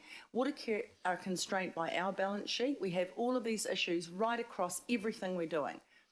I think we've just got to keep chipping away. And I know that, you know, 11% actually is quite a tough target, but we've had a commitment from Watercare to keep working towards it. But we have to have it in our mind and our LTP as well. You know, what are we prepared to fund. So we there's a whole lot of factors here.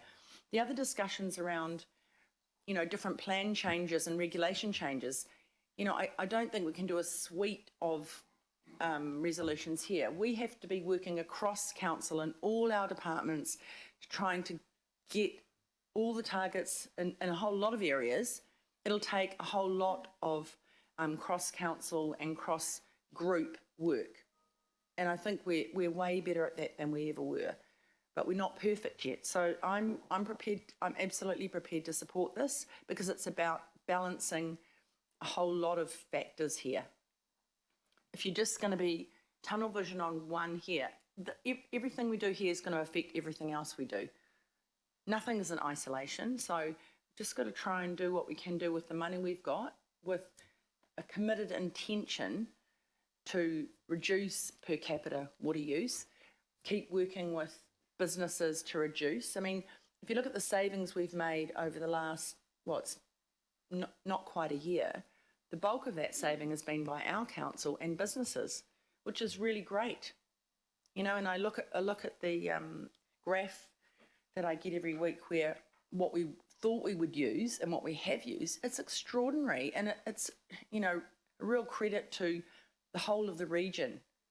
And we just need to embed those practices into our everyday lives and everyday business processes to get to those levels we want. And I just liken it to zero waste, right? We've got a zero waste target.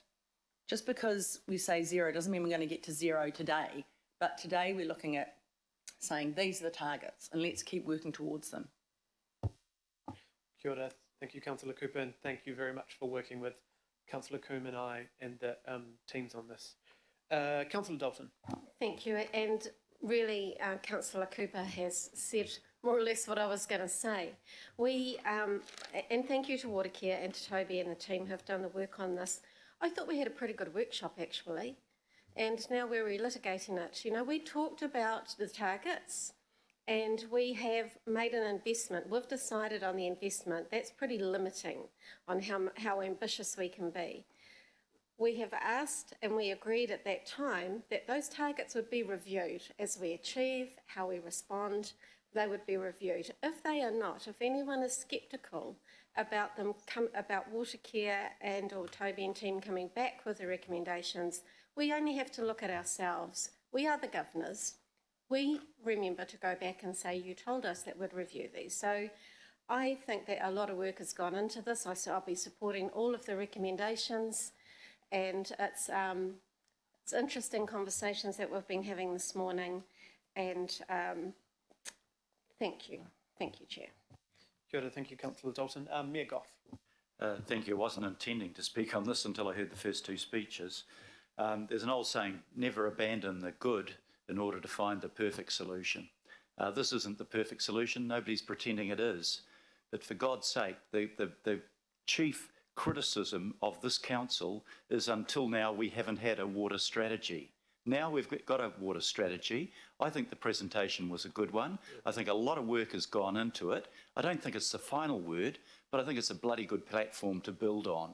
And that's what we should be using this strategy for. I can think of a lot of things that we might explore and what we might do in addition to this, but this is a sound starting point, and I welcome the fact that we've finally got to the position where we have a water strategy, and I welcome the fact that for the first time, bit of a condemnation of council and Watercare in the past, that we didn't have the working relationship that enabled something like this to be put together. So what we're celebrating today is that both sides have made a genuine effort to come together to put something in place that I think will take us forward.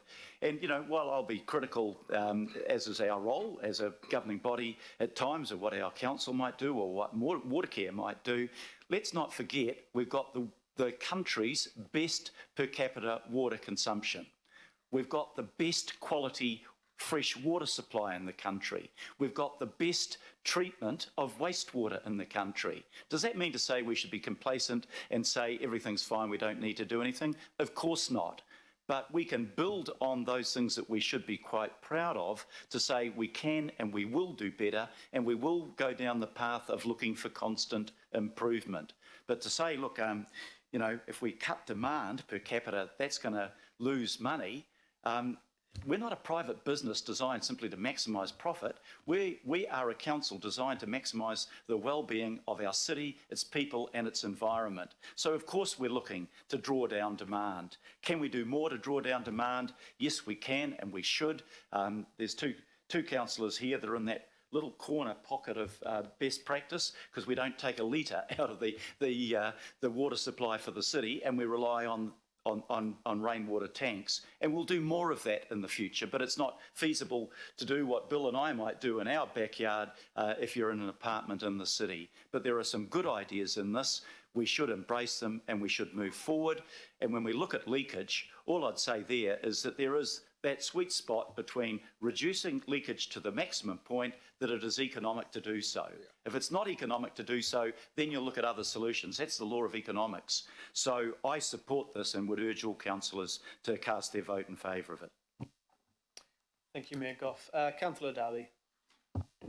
Thank you. And look, I guess the challenge is we were starting a long way back in the field, and I think it must be coming up at least 2 years, if not more, since we embarked on I think it was a water discussion paper or something like that. And we quickly found out that did not remotely resemble a strategy. It was helping to inform a strategy, but it had nothing about it that was strategic.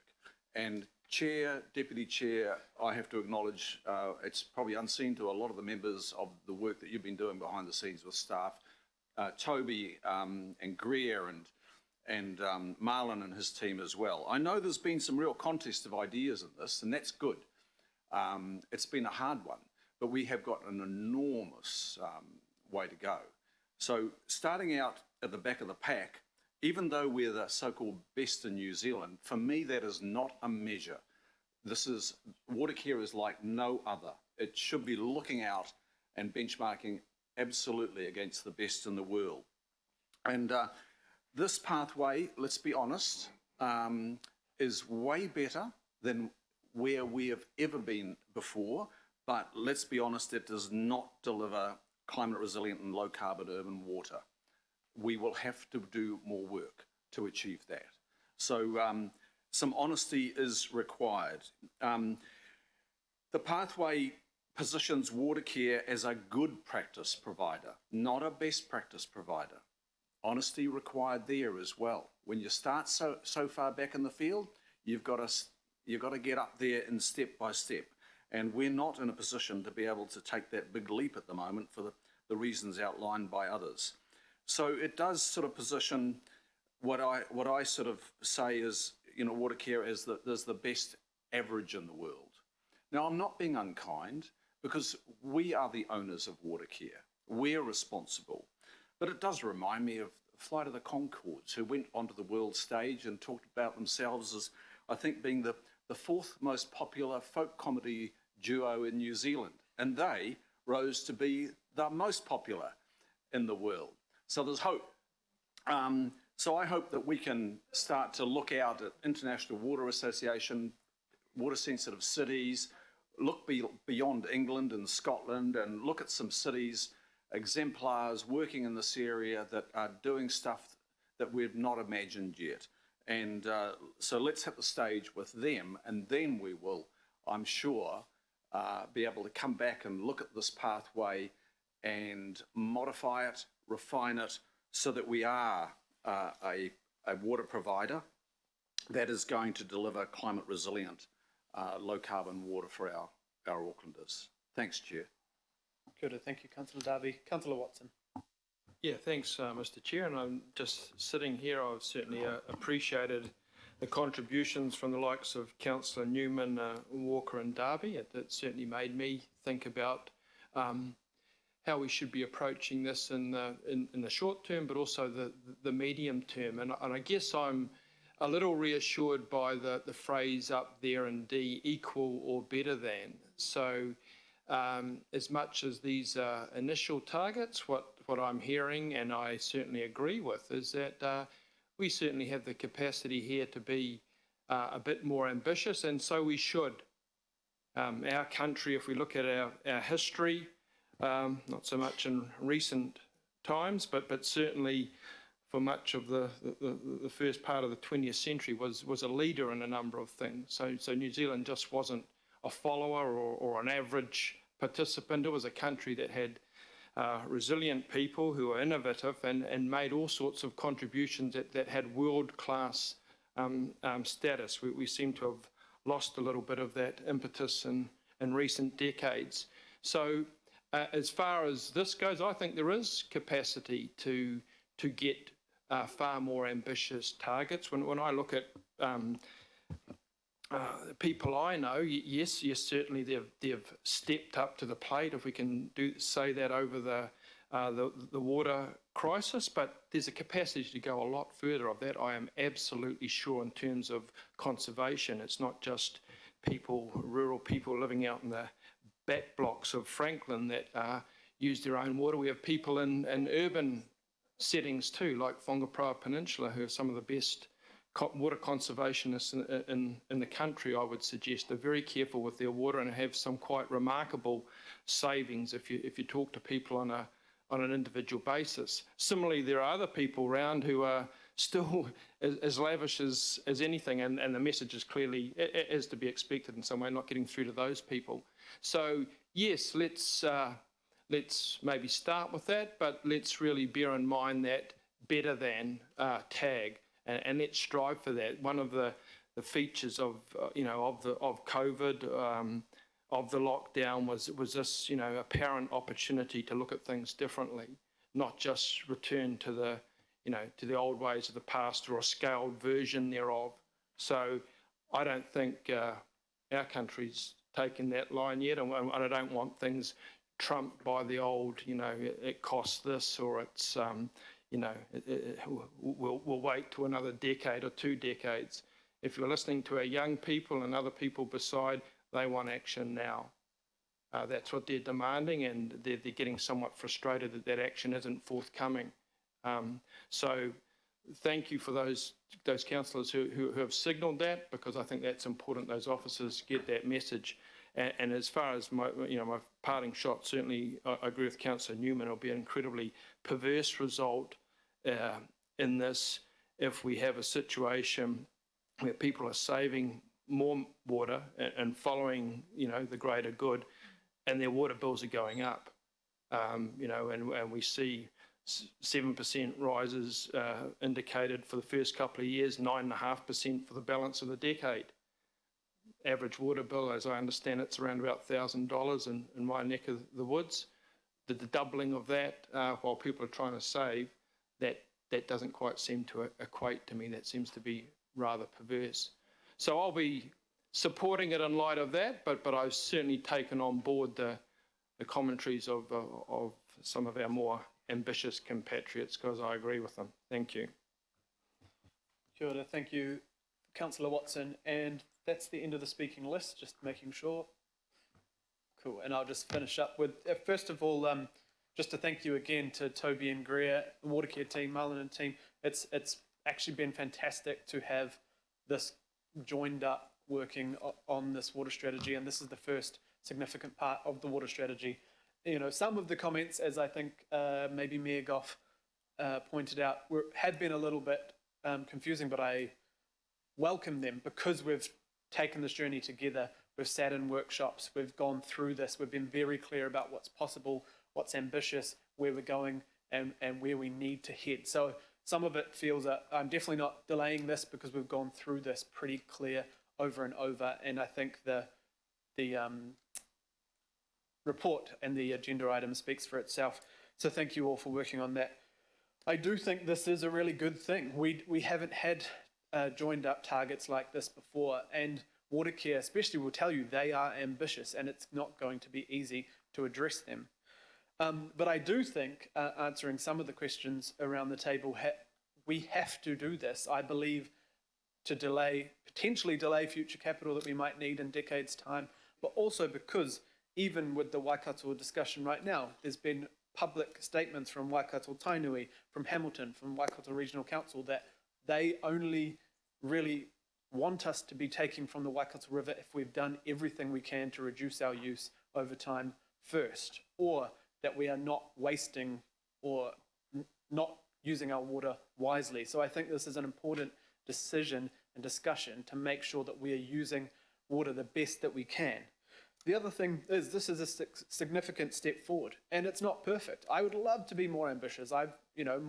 My idea is 0% leakage. That is not, we know that is not possible, simply because I've seen it on my own street, that getting through the summer with the drought and then the clay moving, I think we had more than triple the leaks that we normally do because of the drought, and we had teams out there through the night. I had people working on the berm near my house throughout the night, 3 a.m, but of course that water is gushing away at the same time. So I know that there's been an increased spend on that. I want it to be more, but as we've discussed in response to Councillor Simpson's question, to get higher than those targets, you're talking about the $500 million, and we aren't providing that. There are lots of things in council that I wish were more ambitious. I'm concerned about the RLTP out there, that's not as ambitious on carbon emissions as it could be, but we don't hold all the tools there. We don't hold the decision-making over government's projects. We don't necessarily have all the money that we could have to reduce those emissions as yet. But I think there's a difference, and I've learned in this role that there's a difference between being a campaigner and hoping for the best, and marching for the best, and saying that, and being a governor and putting the money where our mouth is, and also being, agreeing on the steps with the experts on our staff and water care staff that say what is possible. And I think often we give CCOs unrealistic targets and then point the finger at them as soon as they fail. But we didn't fund you right, or we didn't give you the opportunity to say you could or could not do it. So I do think this is ambitious, but I also know it's doable. And I will go to, I think it's university, the goal-setting regime of SMART. You've probably all heard it before, but the SMART model of goal decision-making is SMART is it's specific. We put targets in that are specific. Is it measurable? We're making it measurable. Is it achievable? We hope it is, and we believe it is. And is it relevant and reasonable, realistic? And is it time-bound?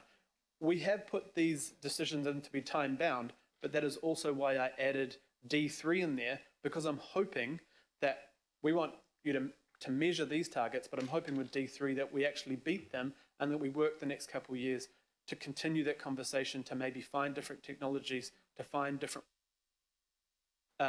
where we might be able to be more ambitious. But I'm really not wanting to put anyone in a way that is not possible. I think also to hear both sides of it, that it's too ambitious and it's not ambitious enough, maybe says that we maybe are hitting a sweet spot at this moment, but I believe we can be much better. But I also don't want to be unrealistic as a politician and be a campaigner for something that's not possible.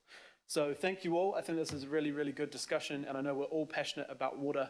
We're passionate about the fact that Auckland is passionate about water. We're saving over $100 million a day, 100 million litres a day on average compared to we were last year. So we know we can do it, but we just want to lock in those savings, and some of that is here on paper. So thank you all. This is a long road or river ahead. So thank you very much. All those in favour? Aye. Those opposed? Cool, so no on D1. And would you like your vote recorded against, Councillor Walker? Perfect. Thank you very much. And that is all on that item. Great. I felt like I was going to put a mallet down or something. Cool, thank you. Yeah, so we move item 10, the summary of information. Councillor Darby has moved. A seconder. Councillor Stewart. All those in favour? Aye. Darby Stewart. Mr. Chair, could you just acknowledge that I do not support the climate change submission in the form it's gone in, but that's just by the by. Cool. Yes. Because of its lack of balance in the ad content. We'll notice. We will note your opposition in the minutes. Thank you. And 11, consideration of extraordinary business. None. And now we will close the meeting. There is no, because we hoped it would be a little bit shorter, but there is no lunch today for us. Yeah, there is some snacks on the table there, but I believe we'd be finished early in this if we didn't. Thank you.